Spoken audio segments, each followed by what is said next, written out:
নমস্কার বন্ধুরা, গরমের আরও নতুন একটি রেসিপি নিয়ে হাজির হয়েছি। তো আজকের যে রেসিপিটি তোমাদের সাথে শেয়ার করতে চলেছি সেটা হচ্ছে সজনা ডাঁটা পোস্ত। সজনা ডাঁটা পোস্ত এই রেসিপিটি বানানোর জন্য দরকার আলু, সজনা ডাঁটা এবং পোস্ত। তো প্রথমেই আমরা সজনা ডাঁটাটাকে খুব ভালো করে ছাড়িয়ে নেব। সজনা ডাঁটার গা থেকে যাতে খুব ভালো করে আঁশগুলো উঠে যায় সেরকমভাবেই এটাকে ছাড়াতে হবে। আর এটা পুরো ছাড়ানো কমপ্লিট হলে ভালো করে ধুয়ে নেওয়ার পর এটাকে আমরা রান্নার জন্য নিয়ে আসব। আর খুব বড় বড় করে এটা কাটবো না, একটু ছোট ছোট করেই কাটবো। পুরো ভালো করে ধুয়ে নিয়েছি। আর এবার দেখো এখানে কি কি লাগছে। নিয়ে নেওয়া হয়েছে সজনা ডাঁটা, আলু, টমেটো, আর এদিকে রয়েছে পোস্ত বাটা আর রয়েছে আদা বাটা। ব্যাস এই কয়েকটি উপকরণেই আজকে রান্নাটা শেষ করব।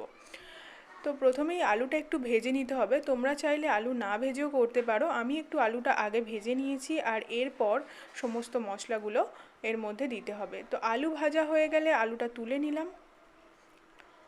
আর তারপর কড়াইয়ের মধ্যে সেই আলু ভাজার তেলের উপরে তেজপাতা আর পাঁচফোড়ন দিয়ে একটু নাড়াচাড়া করে নেব। এরপর এর মধ্যে ডাঁটাগুলোকে দিয়ে দিলাম। সজনা ডাঁটা যেটা ছিল সেটা এর মধ্যে দিয়ে খুব ভালো করে নাড়াচাড়া করে নিতে হবে। একটু ভাজা ভাজা হয়ে এলে তারপর এর মধ্যে দিয়ে দিলাম লঙ্কা এবং টমেটো।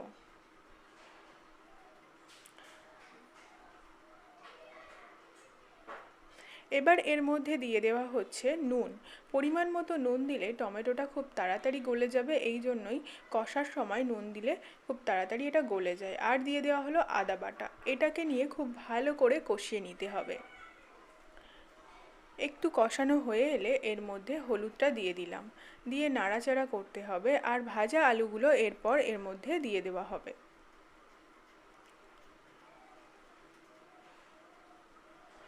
তো এরকমভাবে নাড়াচাড়া করে যখন কষা হয়ে আসবে সেই সময় অল্প একটু লাল লঙ্কার গুঁড়ো দিলাম, কারণ পোস্তর তরকারি একটু সাদা সাদাই হয়, তাই লঙ্কার গুঁড়ো দিলে কালারটা খুব সুন্দর আসে। তো সেই জন্যই এর মধ্যে লাল লঙ্কার গুঁড়ো ইউজ করেছি। তোমরাও দিলে চিলি ফ্লেক্স দিতে পারো বা লঙ্কা গুঁড়োও দিতে পারো, কারণ আমার এখানে যেহেতু কাঁচা লঙ্কা দিয়েছি তাই এখানে অল্প করে ইউজ করা হলো লাল লঙ্কার গুঁড়ো। আর পোস্ত বাটাটা পুরোটাই দিয়ে দিলাম। হ্যাঁ, এখানে পোস্তর পরিমাণটা কিন্তু একটু বেশি রাখতে হবে।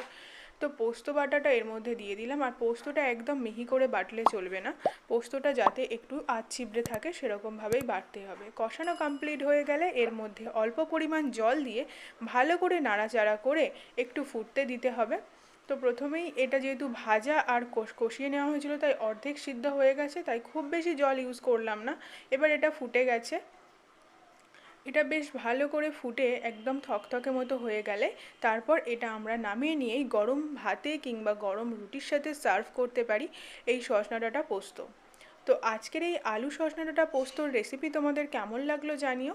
ভালো লাগলে অবশ্যই একটা লাইক করো, আর বন্ধুদের সাথে অবশ্যই এই ভিডিওটি শেয়ার করো যদি তোমাদের সত্যি ভালো লাগে। আর দেখা হবে অন্য কোনো নতুন ব্লগে। আজকের মতো এখানেই বিদায়। তো ততক্ষণের অবধি ভালো থাকবেন, সুস্থ থাকবেন। দেখা হবে নতুন কোনো ভিডিওতে।